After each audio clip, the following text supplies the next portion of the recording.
तो चलिए बाबू हम लोग अब पास्ट कंटिन्यूअस टेंस को देख लेते हैं, ठीक है ना।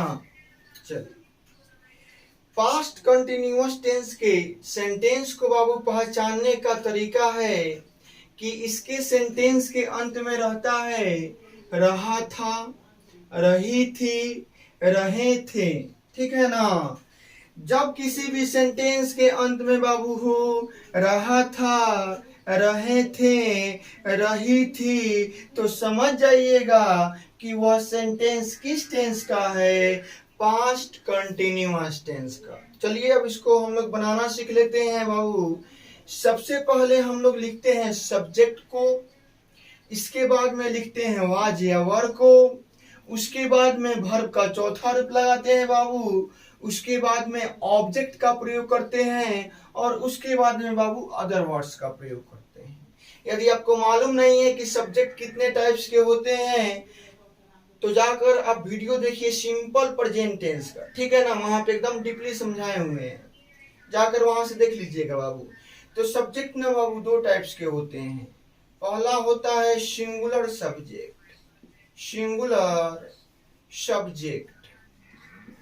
इसके अंतर्गत वह आता है बाबू जैसे ही, सी, इट, किसी भी लड़का का नाम या किसी भी लड़की का नाम, इन लोगों के साथ यानी सिंगुलर सब्जेक्ट के साथ वाज का प्रयोग होता है बाबू।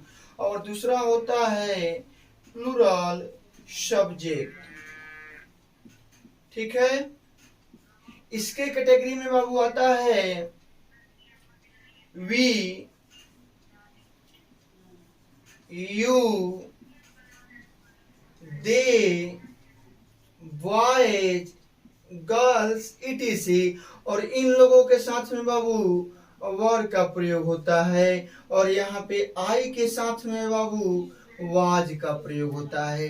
यानी एक केवल पास्ट कंटिन्यूअस टेंस ही ऐसा है जहाँ पे आई सिंगुलर सब्जेक्ट की तरह कार्य करता है। कैसा कार्य करता है बाबू? सिंगुलर सब्जेक्ट की तरह कार्य करता है। आइए अब यहाँ पे सेंटेंस में आइए तो मैं क्रिकेट खेल रहा था। चलिए इसको बनाया जाए। सबसे पहले सब्जेक्ट लिखेंगे। सब्जेक्ट कौन है?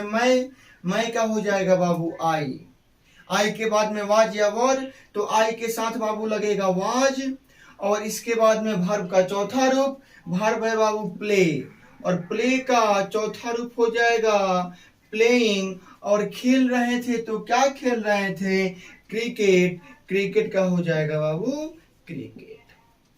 हम लोग अंग्रेजी पढ़ रहे थे तो हम लोग का हो जाएगा बाबू वी।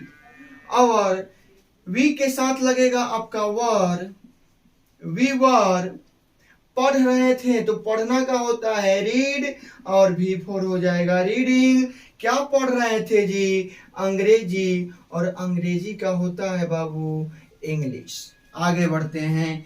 आप अंग्रेजी पढ़ा रहे थे, आपका हो जाएगा बाबू यू। यू के साथ में लग जाएगा बाबू वर। और पढ़ा रहे थे तो पढ़ाना का हो जाएगा बाबू टीचिंग।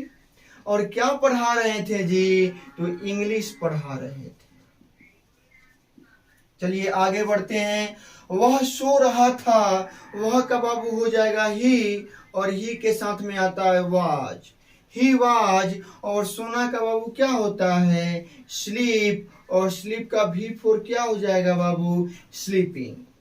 वह एक गाना गा रही थी तो वह का हो जाएगा बाबू शी और सी के साथ में लग जाएगा वाज। और गा रही थी तो गाना का होता है बाबू सिंगिंग।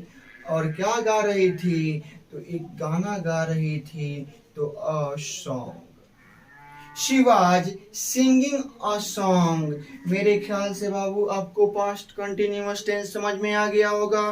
कोई दिक्कत? जो भी बच्चे इसको नहीं लिखे होंगे स्क्रीनशॉट ले लीजिएगा और लिख लीजिएगा, ठीक है ना। चलिए बाबू अब हम लोग चलते हैं पास्ट परफेक्ट टेंस।